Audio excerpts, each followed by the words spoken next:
The moment my phone buzzed with that text, I knew my marriage was over. But I had no idea I'd just detonated a bomb that would take down her entire world.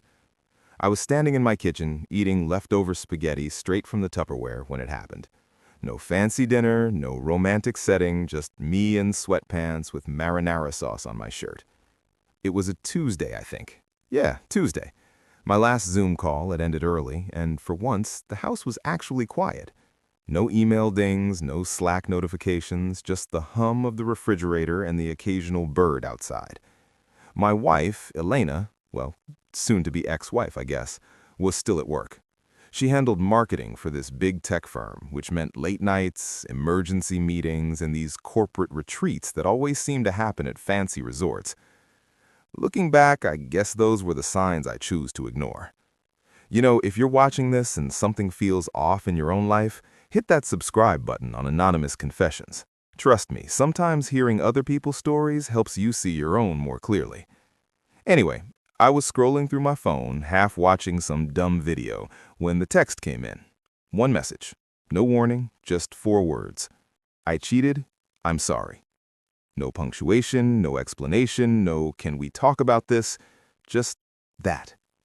I stared at the screen so long it went dark and I had to unlock it just to read the words again. You ever have that moment where your brain just won't process what your eyes are seeing, like it's stuck in some kind of buffer loop? That was me. I read it maybe 10 times. She cheated. She was sorry. That was it. The whole confession delivered like a 2-factor authentication code. I didn't type back, not a single word. Instead, I did something I hadn't planned, something that just happened. I opened the family group chat. You know the one. Her mom, her dad, her brother, her Aunt Susan, even her grandmother who still types in all caps like she's shouting through a megaphone. And I forwarded the message. No explanation, no dramatic caption, just her words. I cheated, I'm sorry. Then I put my phone face down on the counter, took another bite of cold spaghetti, and walked outside. Not to scream or cry or punch a wall, I went to water the plants on our back porch. Because when everything else is falling apart, at least you can keep something alive, right? For about 20 minutes, I just existed. Felt the sun on my face, checked the soil in the pots, pulled a few dead leaves off the fern. It was peaceful in a weird way, like I was floating outside my own body. When I finally walked back inside, my phone looked like a strobe light. 42 messages in less than half an hour. I scrolled through them slowly. Her mom had sent about 100 crying emojis and kept asking, "What happened?" Her brother just wrote question mark, question mark, question mark over and over. Her grandmother, true to form, posted, "What is this?" in all caps. But one message stopped me cold. It was from her dad. 7 words. Tell her to pack her bags tonight. Something about the way he said it, no questions, no confusion, just this quiet authority made my chest tighten. I don't know what their relationship was really like. Elena never talked much about him. He was one of those guys who didn't need to raise his voice to make a point. And apparently, tonight he was making one. I turned my phone off and left it on the charger. Whatever was happening out there, I wasn't going to chase it. I sat on the couch in total silence. No TV, no music, just the sound of the clock ticking and my own heartbeat. I started thinking about her day. Did she think I'd be asleep when I read it? Was she hoping to control the conversation when she got home? Or maybe someone threatened to tell me first and she figured texting it herself made her look less guilty.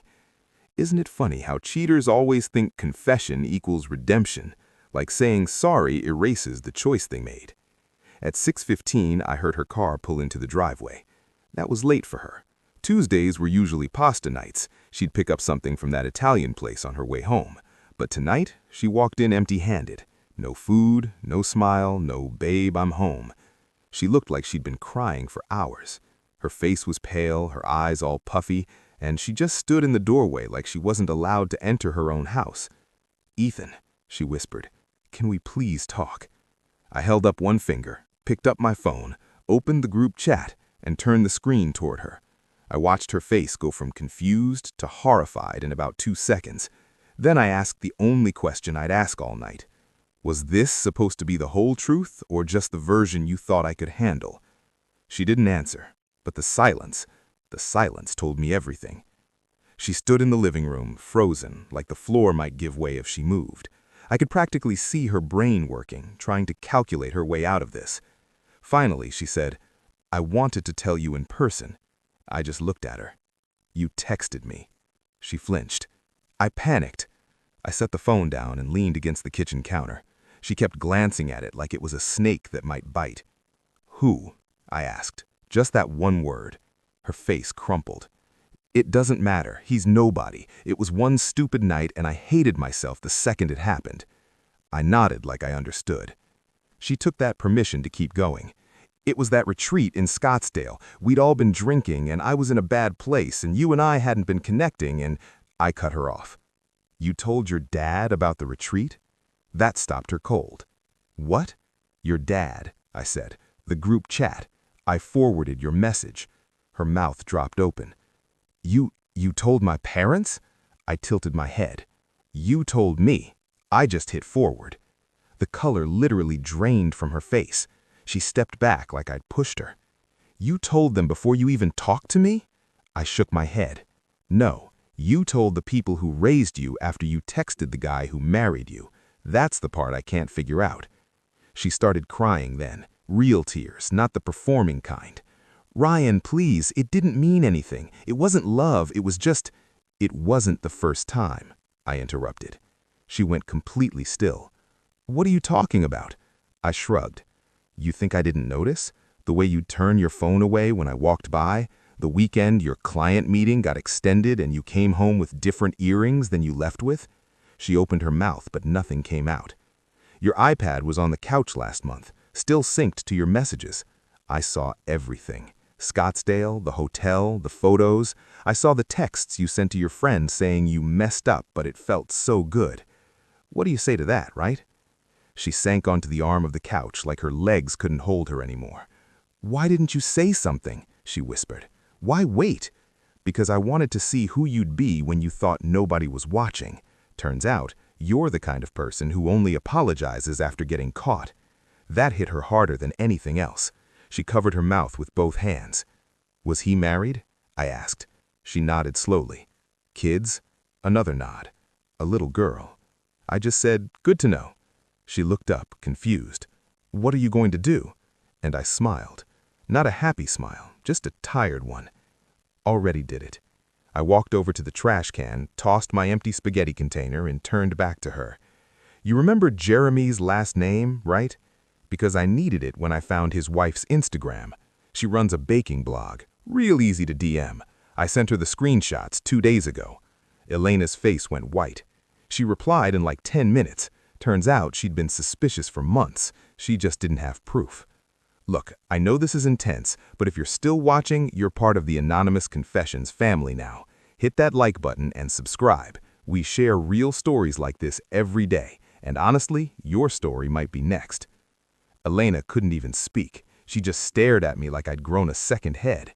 "She forwarded everything to her boss, too," I added. "Turns out their company has a really strict policy about fraternization, especially when both people are married to other employees." Her hands were shaking. I noticed she was still wearing her wedding ring. "She's going to destroy his life," she whispered. I laughed, but there was no humor in it. "No, he destroyed his own life. She just found out about it." She sat down hard at the kitchen table. For a long time, neither of us said anything. Finally, she looked up, and for the first time, I saw something new in her eyes. Anger. Not regret, not guilt, just pure rage that she'd lost control of the story. "You humiliated me," she said, her voice shaking, "in front of my whole family." I shook my head. "No, you did that. I just made sure everyone saw it." She stood up, fists clenched. "You think you're so much better than me? Like forwarding that message makes you some kind of hero?" I shrugged.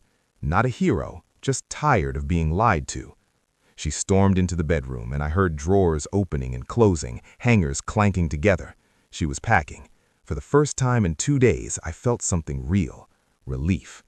She was still throwing things into bags when the knock came at the door. I hadn't called anyone. I honestly had no idea who it could be.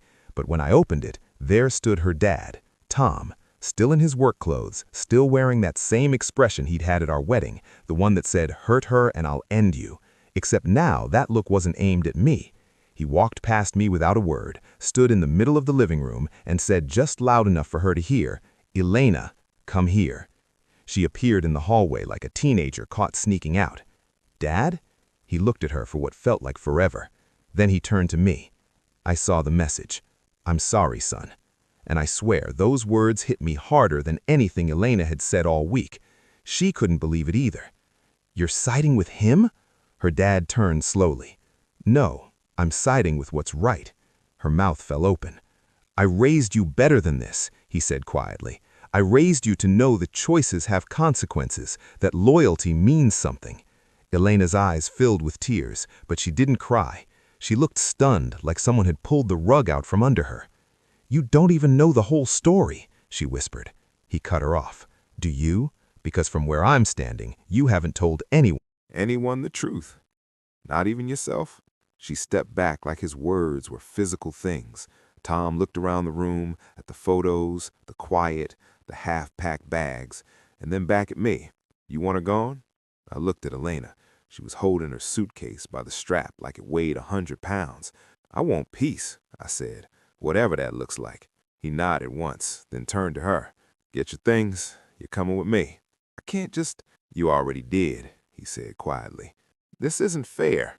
"You weren't fair. You broke this. Now you get to live with it." She dragged the bags down the hall without another word. I waited in the kitchen while they loaded the car. Tom came back in before they left. "I know this hurts," he said, "but thank you for not hiding it. Most men would have handled this different." I just nodded. She made her choices. I just showed people what was already there. He looked like he wanted to say more, then shook his head. "She can stay with us for now." The "for now" said everything. They pulled out of the driveway 10 minutes later. She didn't look back, and I didn't watch her leave. 3 days passed. The house was so quiet I could hear my own breathing. No keys in the bowl, no shoes by the door, no hair dryer in the morning, just silence. But here's the thing Elena didn't know. I hadn't told her everything. See, when I said I seen her messages, I wasn't just talking about Scottsdale. I'd found her old iPad, the one she thought was broken. Turns out it still worked fine, and it was still logged in to an account I didn't know about, an email address I'd never seen. And in that account, dozens of messages going back almost a year. Scottsdale wasn't the first time. There'd been 2 other guys, one from a conference in Miami, another from a wedding she went to alone when I had the flu. She'd used the same excuses for both. "We're going through a rough patch. He works all the time. It's basically over already." She'd used me as the excuse to betray me. And one of those guys, he was married too, with a newborn baby. How do you live with yourself after that? So I gathered everything, every screenshot, every photo, every conversation, not for revenge, not to hurt her, but because the truth deserved to be seen. I printed it all out, put it in a manila envelope, and mailed it to her dad. No note, no explanation, just facts. Let him decide what to do with it. A few days later, my phone rang. Unknown number. I let it go to voicemail. It was Tom. His voice sounded older than I remembered. "Ryan, I got the envelope. I've never been this disappointed in my entire life. Thank you for showing me. I don't know who she is anymore." Click. I didn't call back. That night, she texted me. "Did you send my dad something?" I didn't reply. 5 minutes later, "What the hell, Ryan?" Still nothing. Then, at 2:12 a.m., "Why are you doing this to me?" I took a screenshot of that message, attached it to a text, and sent it to the family group chat, the same one that saw the first message. This time, I added my own caption, 3 words. "She's still asking." It's been 5 weeks now. The last time I saw Elena was through my peephole. She was standing outside my new apartment. No suitcase this time, no dad with her. Just her in a jacket that wasn't warm enough, staring at my door like she played this scene in her head 100 times. She didn't knock, just stood there, checking her phone every few seconds, then looking back at the door like it might open on its own. After about 10 minutes, she turned and walked away. I waited until the hallway was quiet, then checked my phone. 47 missed calls, all from her. The last voicemail wasn't angry, wasn't even apologetic really, just lost. "I know I hurt you. I know I deserve everything that's happened, but can we at least talk? You don't have to forgive me. I don't want it to end like this." But it had already ended. Not the day she cheated, not the day she confessed, not even the day I mailed that envelope. It ended the moment I realized I wasn't angry anymore. Because when someone sets fire to their own life, your job isn't to run in and save them. It's to make sure you're not standing too close when it all comes down. If this story hit close to home, you know what to do. Like, subscribe to Anonymous Confessions, and drop a comment below. Your story might be the one that helps someone else feel less alone. We're all just trying to figure this out, right? I moved downtown. Smaller place, cleaner, quieter.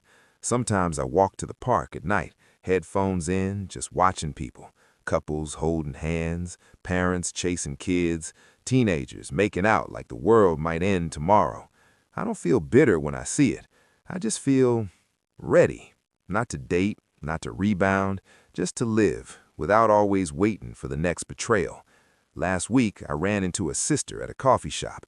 She looked nervous, said Elena had moved out of their parents' place, was staying with a friend, looking for therapy. I just nodded. She asked if I'd ever talk to her again. I told her this: the worst part wasn't that she cheated, it's that she didn't even fight for me. She didn't panic until the story got away from her. Her sister nodded.